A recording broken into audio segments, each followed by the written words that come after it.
अस्सलामुअलैकुम वरहमतुल्लाहि वबरकातुहू। उम्मीद है आप लोग सब खैरियत से होंगे। अल्हम्दुलिल्लाह मैं भी खैरियत से हूँ। चैनल को लाइक सब्सक्राइब लाजमी करें, अपनी कमेंट में राय लाजमी दें। आज जो मेरा टॉपिक है वो है रोज़े का मकसद, कि रोज़े का मकसद क्या है और रोज़ा क्यों रखते हैं हम। एक मकसद तो इसका ये है कि हमें अपने नफ्स पे काबू करने के लिए रोज़ा रखा जाता है, क्योंकि नफ्स पर काबू मतलब कि हर बुराई से हमें बचाती है रोज़ा। हर बुराई से बचाता है, झूठ से बचाता है, फरेब से बचाता है, नफ्स से बचाता है, हमारा ईमान पुख्ता होता है, तकवा क्या वो आ जाता है, मतलब हर चीज़ से रोज़ा हमें बचाता है, परहेजगारी का बताता है, सबका बताता है। अब आयत के आखिर में बताया गया कि रोज़े का मकसद तकवा और परहेजगारी है। कौन सी आयत में? मकतबुल तौबा की तफसीर सीरतुल इंसान जिल्द 1 सफ़ा नंबर 290 पर है। आयत के आखिर में बताया गया है कि रोज़े का मकसद तकवा और परहेजगारी का हुसूल है। रोज़े में चूंकि निफ्स पर सख्ती की जाती है और खाने पीने की हलाल चीज़ों से भी रोक दिया जाता है, तो इससे अपनी ख्वाहिशात पर काबू पाने की मशक मतलब प्रैक्टिस होती है, जिससे ज़ब्त नफ्स पर काबू और हराम से बचने पर कुव्वत हासिल होती है। और यही ज़ब्त नफ्स और ख्वाहिशात पर काबू व बुनियादी चीज़ है जिसके ज़रिए आदमी गुनाहों से रुकता है। आदमी औरत दोनों, ज़रूरी नहीं है कि आदमी ही गुनहगार हो, औरत भी, औरतें भी गुनहगार हो। आदमी औरत दोनों, ये दोनों के ऊपर लागू है कि रोज़ा का मकसद क्या है, वो मैंने आप लोगों को बता दिया। अब रोज़ा किस पर फर्ज है? तौहीद रिसालत का इकरार करने और तमाम ज़रूरियात दीन पर ईमान लाने के बाद जिस तरह हर मुसलमान पर नमाज फर्ज करार दी गई है, इसी तरह रमज़ान शरीफ के रोज़े भी हर मुसलमान मर्द औरत आकिल व बालिग पर फर्ज हैं। अब रोज़ा फर्ज होने की वजह,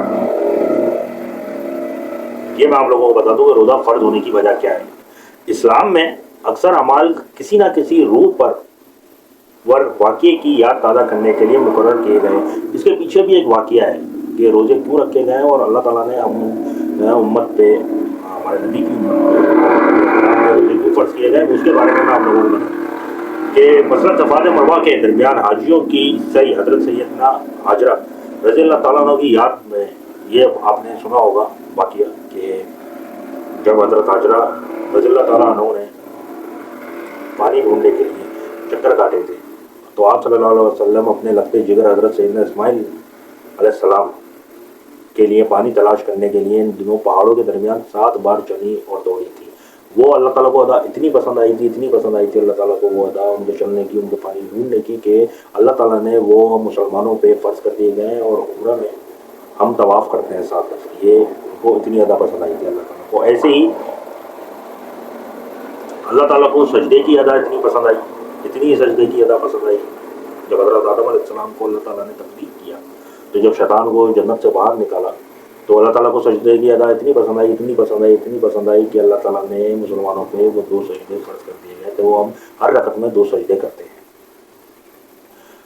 अल्लाह ताला को हज़रत सैयदना हाजरा रज़ियल्लाहु ताला अन्हा की यह अदा पसंद आ गई, लिहाजा इस अदाए हाजरा को अल्लाह ताला ने बाकी रखते हुए हाजियों और उम्रा करने वालों के लिए सफ़ात मरवा की सही वाजिब समझा। इसी तरह माह रमज़ान मुबारक में से कुछ दिन हमारे प्यारे सरकार मक्का मदीने की ताजगाह सल्लल्लाहु ताला अलैहि वसल्लम ने गारे हिरा में गुजारे थे। इस दौरान आप सल्लल्लाहु अलैहि वसल्लम को दिन को खाने से परहेज करते और रात को खाते थे, और रात को ज़िक्र अल्लाह ज़ुजल में मशगूल रहते थे। तो अल्लाह ज़ुजल ने इन दिनों की याद ताज़ा करने के लिए रोज़े फ़र्ज़ किए, ताकि इसके महबूब सल्लल्लाहु अलैहि वसल्लम की सुन्नत कायम रहे। ये चंद बातें थी जो मैंने आप लोगों को बताई। उम्मीद करता हूँ पसंद आई होंगी। चैनल को लाइक सब्सक्राइब लाजमी करो, आप लोग कमेंट भी लाजमी किया करो। मालूमाती चैनल है, आप लोगों का चैनल है। मुझे इजाज़त दो, आप नई वीडियो के साथ ज़रूर हाजिर होऊंगा। अल्लाह हाफ़िज़।